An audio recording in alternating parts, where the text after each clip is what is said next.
फुसफुसाते जंगलों से घिरे एक खुशनुमा गांव में एलारा अपनी फूस की झोपड़ी से उछलती हुई बाहर निकलती है। उसके लाल बाल हवा में नाच रहे हैं। वह टोकरी हाथ में लिए जंगली जामुनों के सपने देखते हुए एक धुन गुनगुना रही है।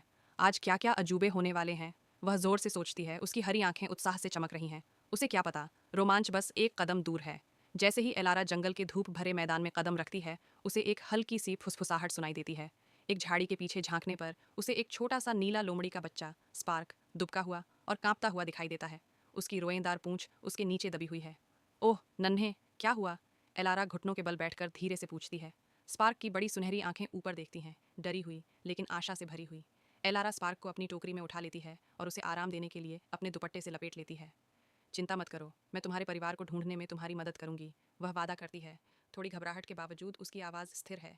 जैसे जैसे वे जंगल में अंदर जाते हैं, जुगनू टिमटिमाने लगते हैं, छोटे लालटेनों की तरह उनका रास्ता दिखाते हुए। रास्ता एक कल कल करती नदी की ओर जाता है, जो कूदने के लिए बहुत चौड़ी है। स्पार्क पानी में फिसलन भरे पत्थरों की चमक के साथ सिसकियां भरता है। एलारा रुकती है, फिर एक गिरा हुआ लट्ठा देखती है। हम ये साथ मिलकर कर सकते हैं, वह खुशी से कहती है, स्पार्क से गुनगुनाते हुए, सावधानी से संतुलन बनाते हुए। लड़खड़ाते कदमों और खिलखिलाहट के साथ वे पार हो जाते हैं। उसकी दयालुता डर को मजा में बदल देती है और अंदर वे एक छायादार उपवन में प्रवेश करते हैं, जहां कांटेदार लताएं रास्ता रोकती हैं। स्पार्क छिप जाता है, लेकिन एलारा फुसफुसाती है, दयालु हृदय दयालु रास्ते खोज लेते हैं।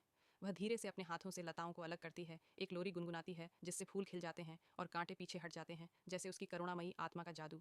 स्पार्क प्रेरित होकर बाहर झांकता है। स्पार्क की खुशी भरी चीखों के बाद वे धूप से भरे एक खुले मैदान में पहुंच जाते हैं, जहां उसका परिवार, एक गर्वीली लोमड़ी और उसके चंचल भाई बहन बेचैनी से इंतजार कर रहे हैं। स्पार्क उनके फर में कूद पड़ता है और लोमड़ियाओं कृतज्ञता से एलारा को चूमती हैं। उनकी पूंछें एक नीले रोएंदार बवंडर में लहरा रही हैं। तुम बहुत बहादुर थीं, माँ लोमड़ी चमकती आंखों से कहती प्रतीत होती है।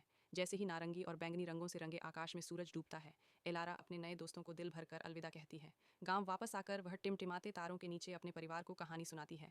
दया सबसे बड़ा साहस है, वह संतोष से आह भरती है, यह जानते हुए कि वह हमेशा ज़रूरतमंद दोस्त की मदद करेगी और इस तरह जंगल हमेशा के लिए उसका नाम फुसफुसाता है।